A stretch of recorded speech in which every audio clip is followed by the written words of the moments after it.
Well, it's November the 1st in my part of the world. I sat up last night and watched the Texas Rangers win another game, one game removed from winning their first World Series. I have to confess to you, I was never really a baseball fan.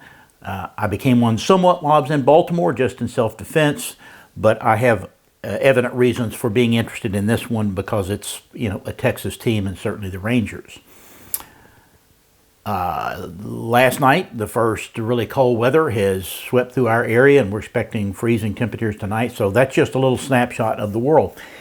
And in thinking about where we have been in the last several weeks, and me addressing the issues about faith and deconstructionism, those who are intentionally undermining the sense of integrity that many have in the Bible as a source of truth and knowledge and being able to know God.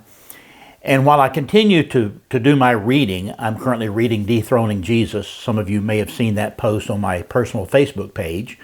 And I should be done with that in the next couple of days. It's to that end. I'm continuing to plumb the depth of that issue, reading what others have to say and the sources of those kind of things. And, you need to know my faith is not at risk at all.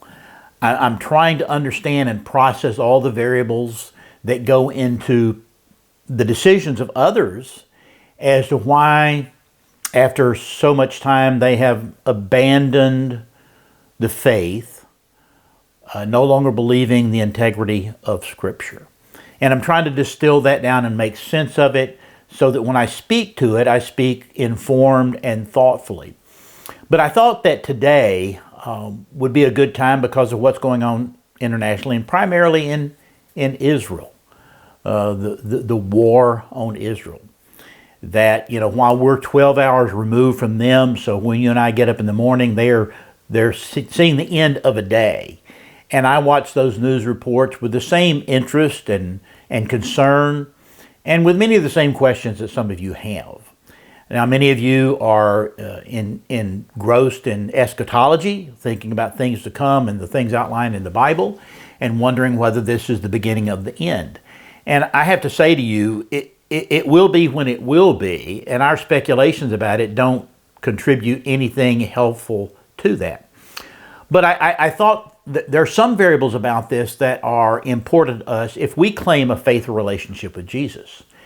That a person who knows the Lord, who's had a life-transforming experience of grace where they have made a commitment of their faith to what Jesus did on the cross and proved by His resurrection, that our conduct and our character and our actions and our reactions are really out there for the world to see whether, in fact, the things that we say are true because of this relationship with God are, in fact, true.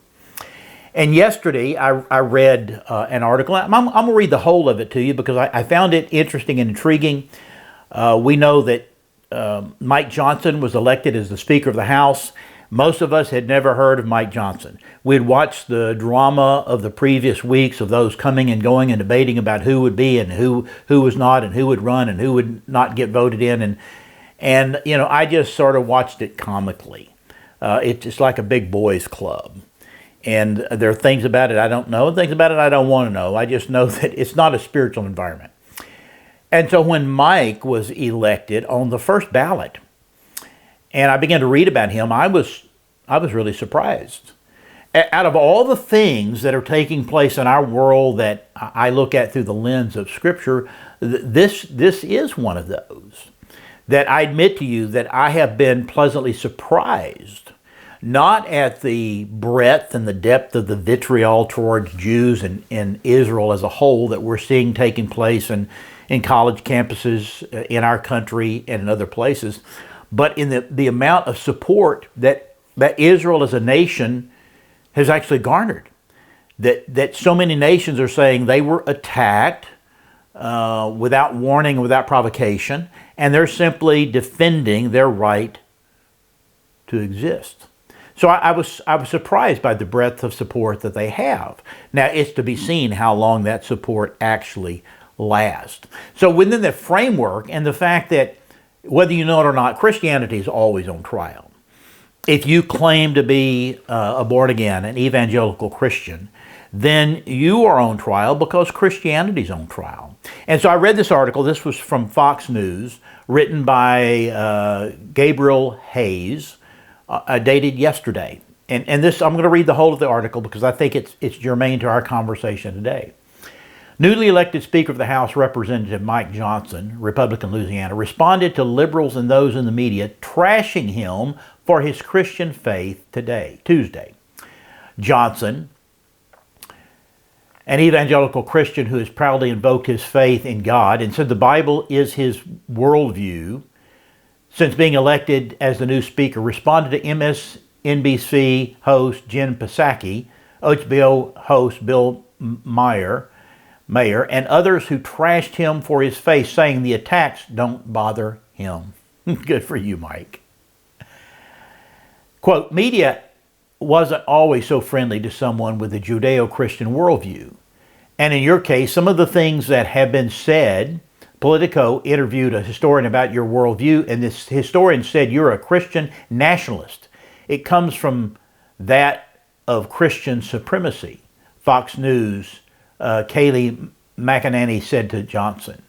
Then she quoted Psaki, labeling Johnson as a Christian fundamentalist. What do you think when you hear that? McEnany asked. Look, there are entire industries that are built to take down public leaders, effective political leaders like me. I'm not surprised by that. I mean, it comes with the territory. It doesn't bother me at all, Johnson responded. I just wish that they would get to know me, he continued, adding, I'm not trying to establish Christianity as the national religion or something. That's not what this is about at all. He then discussed how the Bible commands to show peace and love toward all people. Quote, if you truly believe in the Bible's commands and you seek to follow those, it's impossible to be a hateful person because the greatest command in the Bible is that you love God with everything you have and you love your neighbor as yourself, he said. McEnany brought up other media attacks against Johnson's faith, including the Daily Beast calling Johnson a Christo-fascist who seeks to impose his religion on others like the Taliban and the mullahs in Iran. She asked him about HBO host Bill Myers' comments in which he compared Johnson to the mass shooters suspected of killing nearly 20 people in Maine because the shooter heard voices. Johnson called the comparison disgusting. That is absurd, he said, adding, of course, our religion is based on love and acceptance. So to compare that worldview with the Taliban, who seek to destroy their enemies, or with some deranged shooter who murders people is absolutely outrageous. And I think that everyone who follows and believes in Judeo-Christian worldview should be just terribly offended by that. He noted his willingness to face such attacks, saying, I'm okay, I'll take the arrows. I understand it comes with the leadership, and when you step into the fray, that's what you take. He admitted it does bother him in the way such attacks go after many people in the country and the principles that shaped America. But, quote, but what really hurts me is that it really is a statement about everyone who believes in this, that the country was built upon our Judeo-Christian foundation is the heritage of our country, Johnson said. Again, I didn't know anything about him, and when I began to read that he was an evangelical Christian, and he said, if you want to know what my worldview is, look at the Bible, I was pleasantly surprised. And then to see this interview, to read this interview, and to realize that he's in the swamp. You and I can agree on that. And that many before him have been in the swamp and declared themselves to be evangelical Christians or born-again Christians. And they have done that position or that group of people no service, no justice, because they have ended up being just as bad as the rest. But at least for now, I would say I'm going to leave the jury out, but I'm glad out of all the people who could be sitting in that chair right now, I'm glad that it's Johnson, and I'm glad that he's standing firm in his faith, and that what I read in these is not anger or hostility or bitterness, but it is, I believe, the Spirit of Jesus. So having said that, I want to read our text today out of Romans chapter 12. There's a lot of places I could take this from, and this is what's been floating around in my mind. in the last few days that I choose to share with you. This is taken out of Romans 12. Now, we're not going to begin in the first verse where Paul says, I beseech you by the mercies of God that you present your bodies a living sacrifice. It's interesting that this follows in those transformative first 3 verses of the chapter. But picking up in verse 14, Paul writes, bless those who persecute you, bless and do not curse. And then down in verse 17, never repay evil for evil to anyone. Respect what is right in the sight of all people. If possible, so far as it depends on you, be at peace with all people. Never take your own revenge, beloved, but leave room for the wrath of God. For it is written, vengeance is mine, I will repay, says the Lord. But if your enemy is hungry, feed him. If he is thirsty, give him a drink. For in so doing, you will heap burning coals on his head. Do not be overcome by evil, but overcome evil with good. So this is what's brought me to this in thinking about the events of October the 7th. It's interesting that in the minds of us that have been around very long, that we may not have loved history when we studied in school because it was memorizing dates and places and names that we found irrelevant. But in our lifetime, there are dates that have stood out without our trying to remember them. November the 22nd, 1963. What's that date? That's when JFK was shot. Interestingly enough, it's also the day that C.S. Lewis died, and his death was overshadowed by the death of Kennedy. Oh, what are some other, 9/11 was September the 11th. We will remember that one. And now we come to this October the 7th. We will forever remember that as this season of our lives when an anti-group, an anti-Israel group, without provocation, cut a hole in a fence and went in and mercilessly butchered Israelis, taking a lot of folks captive. I saw an interview, I believe it was yesterday, and I don't remember the source, where somebody from that part of the world was saying that all of those that were involved in that event on October the 7th were not a part of Hamas, that terrorist organization that has built an underground city under Gaza, headquarters being underneath the big hospital in the north part of Gaza. That in fact, they said up to 1/3 of those that saw that opening in the fence separating Gaza from Israel went through. These were not trained mercenaries. These were not on anybody's terrorist list, but they were the ones that went in and engaged in decapitating babies, raping women, burning, killing others, as Hamas went in and took captives. I have not seen any substantiation of that, but it would not surprise me that now, since Israel was birthed as a nation in Egyptian bondage, they have been the most hated group of people in human history. For whatever wrong has been to other groups, and it doesn't make it right in other groups, but no group of people has suffered more hate and anger and hostility at the hands of those around them than Jews have. And the Bible says that's simply the case as it is. We can't explain that sociologically. We can't explain that psychologically. For whatever reasons, wherever they happen to be, that has been the problem historically. And so now as we watch the news reports on a daily basis, get up in the morning and see what happened in their previous day before the lights go out and the sun sets, knowing that the battle doesn't end at sunset, to see what all has happened since we went to sleep the night before.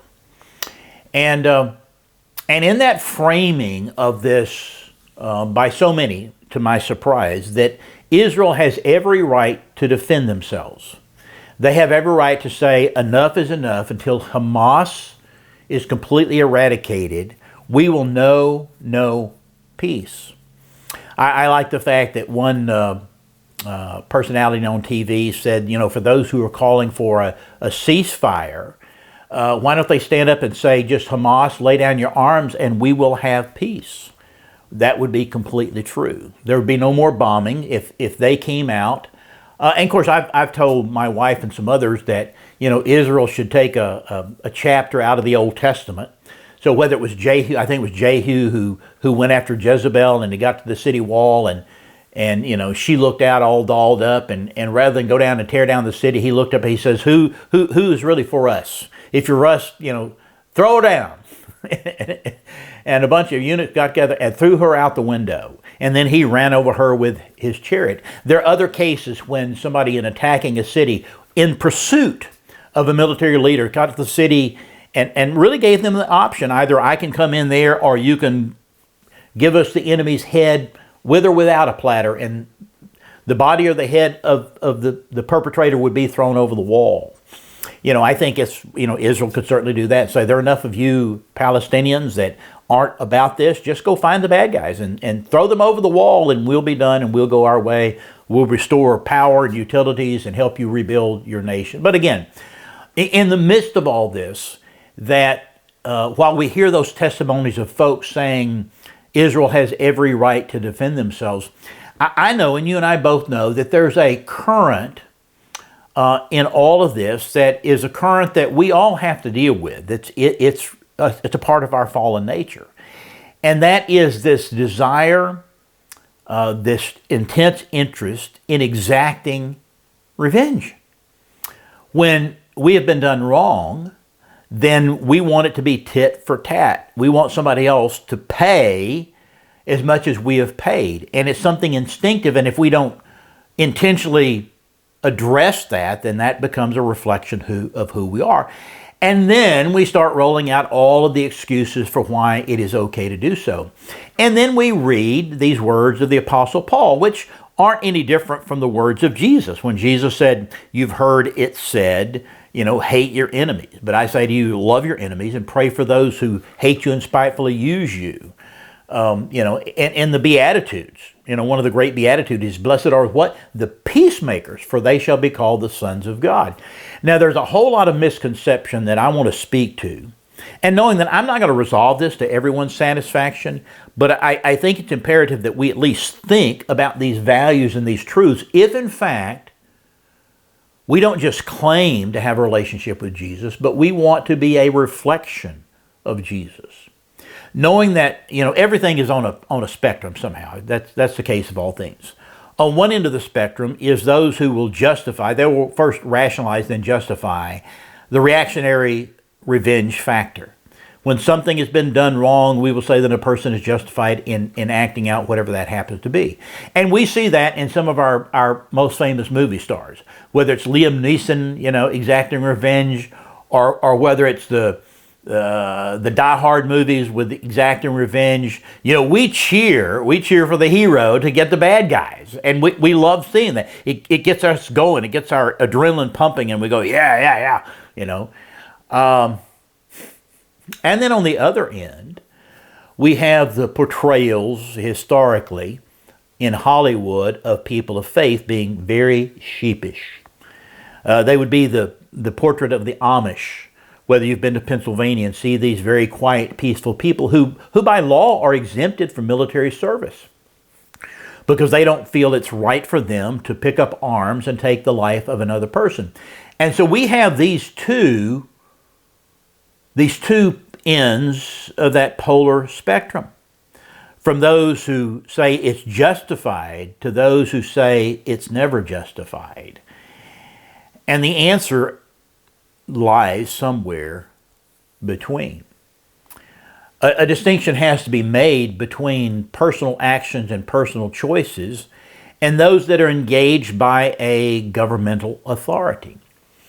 I know that in first century Christianity, one of the questions that was asked by a Roman soldier about what he should do in response to this concept of faith in his life, and he was simply told to be content with your wages.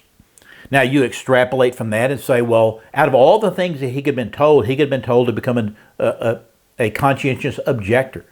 He could have been told to lay down your sword and, to take up butterflies or flowers. But he was told simply be content with your wages, which means that the response didn't speak to his role as a soldier, Because a part of this whole discourse that people are on both sides of the aisle in respect to this is there such thing as just war?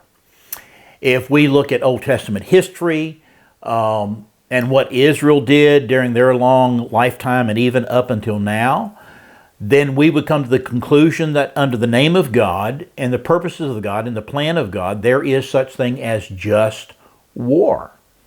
And we would bring that all the way forward to this time now. We would say that what Israel has done in response is justifiable on their behalf, because there's a distinction between a government authority, because when Noah came off of the ark, then God established a new sense of covenant with him that included what?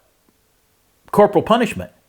That for the person that was guilty of taking a life, then it would cost them their life in return for that. And he gave that as considered a sort of a government covenant that God established, that governing authorities have the right to execute people in the name of justice and right. And even in the Old Testament, before we had prisons, before much of before the law was given, then even after the law was given, that when somebody was killed by a neighbor, a friend, or stranger, then a decision had to be made whether that was intentional, willful, premeditated, or whether it was just simply an accident. And there were cities of refuge that were set up in the nation of Israel, that if you were one who killed somebody, then you could flee to that city of refuge and wait for the leaders of that city to come together and have a hearing on your behalf to determine whether you were guilty or not. And if you fell into that category of premeditated murder, then you were handed over and it was cost your life. There was a relative. If you hadn't got to a city of refuge and a relative caught you someplace and knew that you'd killed their family member, then it was their right to exact judgment on you. But to pay it forward as that developed in the Old Testament and we come forward to, so those are questions that are part of this whole discourse. Whether it's right for a government or not to do that. And according to Scripture, it appears that it would be right. There was no intentional commands in the life of Jesus to overthrow Roman government. As a matter of fact, when he was before Pilate, he said, if my kingdom was of this world, my disciples would fight. But it's not. I have a bigger kingdom. And so we're not going to fight.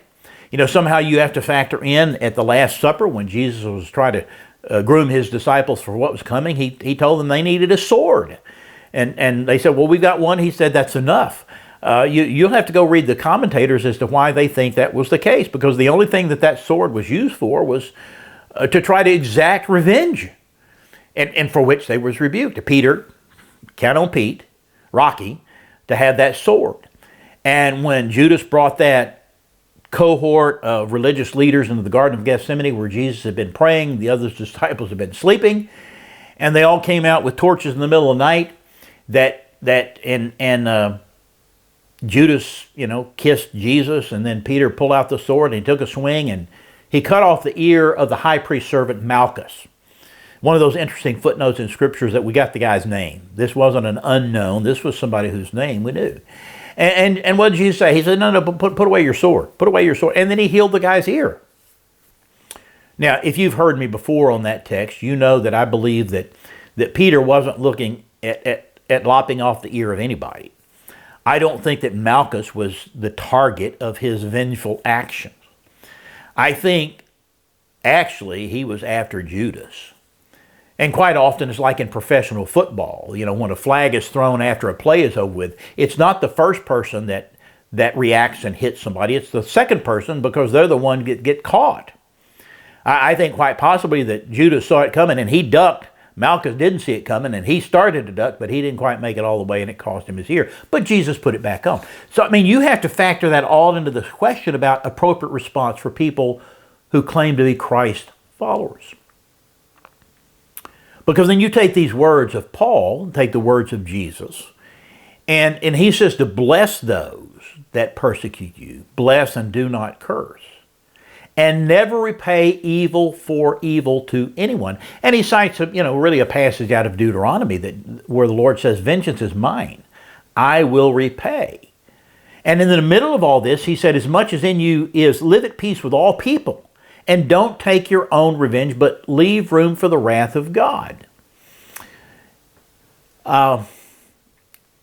This is a growth thing for most believers because there's something instinctive in our fallen nature that wants revenge. It's the reason that we will watch those movies and we'll cheer for the good guy who's taking out the bad guys by the hundreds, whether it's stabbing them or shooting them or beating them to pulp or throwing them off of a building or any of a number of, and we cheer that because there's something innate in us, a part of our fallen nature, that celebrates getting even. We even laugh, and I don't know who said this first, and we cite this, whether maliciously or not, and say, I don't get mad, I get even. I have personally said that to other people in jest. But that's a part of our fallen nature. And so when Paul speaks of this, or Jesus in the Sermon on the Mount addresses this, he's addressing that fallen nature, saying that you can't do what it's instinctive for you to do. Because if you are a people of God, then peace should be your objective. And so the question becomes, how do we rein in that spirit of hatred, that spirit of anger, that spirit that we're seeing on these college campuses now when, these folks that, they weren't even alive when 9/11 happened. You realize that? They had not even been born yet. I mean, that was 2001. So these college students that's 18 and 19 and 20 and 21 years old, they came along after that. They don't remember that. And so what they see, the feeds that they see are, pro-Hamas, pro-Palestinian. And so they're speaking out this anger and this bitterness and making all these charges that are easily being gobbled up by some of the primary news sources in our country and being replayed. We have people elected in Congress who are doing the same thing, saying defund Israel, hold them accountable, tell them to stand down. If I might throw a footnote in here, when it is said of those congressional representatives that, they're representing their districts, I understand that. So here's my proposal. If you know one of the presidential candidates or somebody high in office, why don't we let the districts pay their salaries? That works for me. So if you're from South Carolina, let South Carolina pay Lindsey Graham's salary. Or Tim Scott's salary. I'm good with that. And let the fruits and nuts, districts that have these folks that are anti-America and anti-Israel, let those districts pay for them. I don't think the rest of us should be paying for their privileges to say what they say. But that's a footnote. And that's not an act of revenge on my part. That's just good economics. They're elected by their people. Let them be paid by their own people. And then you show up in Congress, you serve there as a privilege of being a part of our federal government. But on about this whole issue, how do we do this? How do we rein that in when instinctively we want to do that? Number one is we got to take the person of Jesus seriously. We need to take the words of Peter when he talks about Jesus, that he called us to follow in his steps, to be like him. The church has two primary purposes. Number one is to disciple, it's make Christ known, and disciple those. And that discipling process is essentially to shape us in the image of Christ, to make us like Jesus in thought and action and character and every other way, so that when people encounter us, they should in fact be encountering a representative of Jesus Christ. Paul calls us ambassadors. If you want to think of Jesus as the sovereign and we're his ambassadors and we should be a reflection of his character and his conduct and his thoughts and his spirit, well then, so be it. That we are to be like Jesus. And don't think you can avoid responsibility of saying, well, we're not Jesus. He was perfect, we're not. That is a feeble excuse. When Jesus said, be holy as your Father in heaven is holy, either you think he slipped a gear asking us to do something that is impossible to do, or he really expects us to do it. That holiness, to be set apart, to be distinctive, to be different, because we have a relationship with him. And it is possible. That, in the whole range of things, I think about some movies that we all love. That Hacksaw Ridge, about the Seventh-day Adventist who was a conscientious objector, but who served without picking up a gun, and he did the heroic thing in saving all those lives upon that cliff face. And we could say, well, that's one solution to do it. Or there's the old one with Gary Cooper, Sergeant York. This is perhaps one of the oldest ones, where a young man from the country struggled with whether he should serve in the military. And he took his Bible and went out by himself, and he prayed, and the preacher talked to him, and he worked it out. And his conclusion is if my serving my country stops bad people from doing more bad things, then my actions on behalf of my country are justifiable actions. So when I kill the enemy, I'm actually saving lives. And so he went in, and the rest is history in that story. But you and I are, most of us, there may be some of you that serve in the military, but most of us aren't there. We have different views on the rights to, the Second Amendment to bear arms, that whether we should have those or not have those, how we should have those, whether we have license to carry or not, that's an individual decision. But none of that's about vengeance.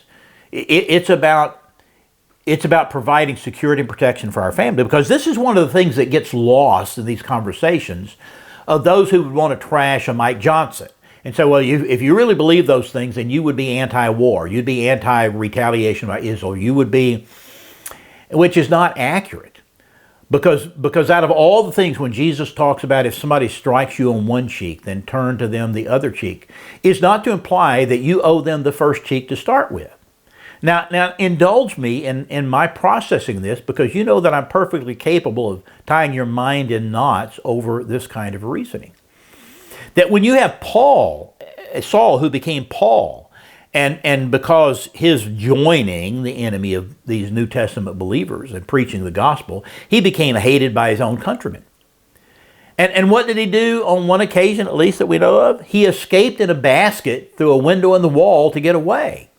He felt no moral obligation to put himself in harm's way and allow them to kill him, because he had a sense of purpose and calling that meant to live, that meant to share the gospel, that meant to, and he wasn't the one going to be swinging a sword, but he simply wasn't going to set himself up as a prop or a target for someone so they could say, well, you got hit once, you need to get hit a second time, turn your cheek, do what Jesus said.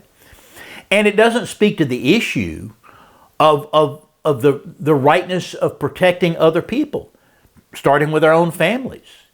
Paul says, it's in a very different context about widows being taken care of in the church, and at what point that should be done, and that the church shouldn't be charged when the widows have believing families who are there, so they're the ones who ought to be taking care of them. But he makes this statement. He says that to not provide for your own is to deny the faith and be worse than an infidel. Now, that's probably the King James translation, because that was the one that I memorized.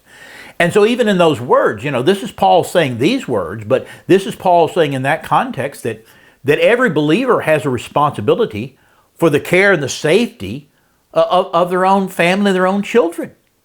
So that for a homeowner who feels justified in believing that the Second Amendment is the right to bear arms for protection, that if somebody were to break into their house at night and they were to shoot them and kill them, then based on that passage, it sounds like that would be a reasonable justification for that action. That they have no obligation to put their families out there to be at risk of their lives and be at risk of not being safe in their own homes. And so you have that factor. If it's out in a public forum and I feel like my wife is threatened by somebody, I am going to defend my wife. That doesn't do violence to this passage. That doesn't do violence to the turn the other cheek passage. That doesn't do violence to vengeance is mine, saying the Lord. That is simply being responsible as a steward of the lives that God has made us responsible for. And that includes for the widows and the orphans and the more helpless. To come to the defense of somebody else does not mean that we have violated the text about turning the other cheek. And for those who don't understand number one, the content of Scripture, because they've never read it. They quote other people who quote other people who quote other people who may have read it. That the issues are never as simplistic as those who would denigrate faith would have us to believe. They are all very complex. But lest we run out of time, you need to put those things in your pipe and think about it in terms of your attitude, because I think one of the great dangers is, while we may not engage in retaliation ourselves, but if we take undue satisfaction in the retaliation of others, I think our spirit can be wrong. We should want there to be peace. We should be people of peace, as much as in me is, to live at peace for those who are willing to peace. But then let's move on and see what else he says here. He says, but if your enemy is hungry, feed him. If he is thirsty, give him a drink. For in so doing, you will heap burning coals on his head. Do not be overcome by evil, but overcome evil with good. You and I both have heard this passage used in the past as a part of this thing. For somebody that doesn't like you, then be nice to them, and that'll just burn them up. That's our loose paraphrase and translation of this passage, and which gives justification then, that kill them with kindness. The whole notion that we want to include kill them in there, I'm not sure speaks well of our motive or the Spirit of Jesus within us. I've even read, and I don't have a problem believing this, because I've seen this. I'm a fan of survival movies, the Alive series, when people, Alone series, when people are out there trying to make it without a camera crew and making ends meet. That I've learned enough that when you're moving from place to place and you don't have fire starting material, then you carry a fire bundle with you. It's you get something. It can be an animal cow patty that burns slowly. It can be a termite piece of thing that burns slowly, or it can be some grass that's wound up tightly and put in a container, and you can carry that for miles and it will smolder until you get to your destination, and then you blow on it and it comes back into flame. But I've read that in ancient cultures that the person who had the responsibility of carrying that fire bundle, that was considered a high privilege on their part, that you were guarding that most valuable of commodities. And it's been suggested that these actions, as proposed by Paul, that's exactly what it is. If your enemy is hungry, feed him. If he is thirsty, give him drink. For in so doing, you will heap coals of fire. That rather than reacting in revenge and anger and hatred and bitterness and strife, that you're saying to him, I'm willing to trust you with this and to show you favor. And one thing that I know, and this has been a part of my counseling to husbands and wives over decades, that get at odds and they want to go to fist and end up in divorce, is to the one who's really wanting this thing to work out, is just don't fight.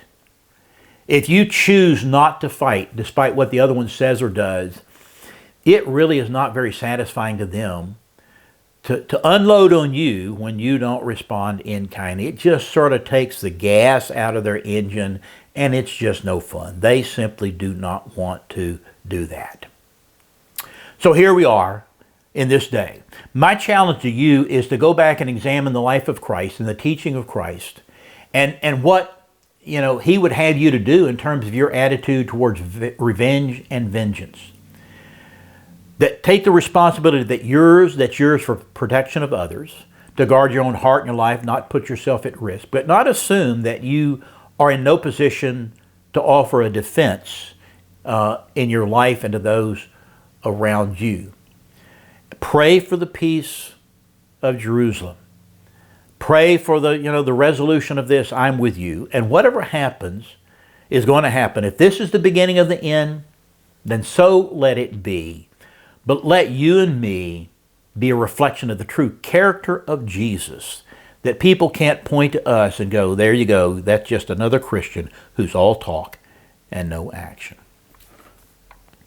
Well, thank you for indulging me these few moments to talk about this very big issue that we have just began to explore.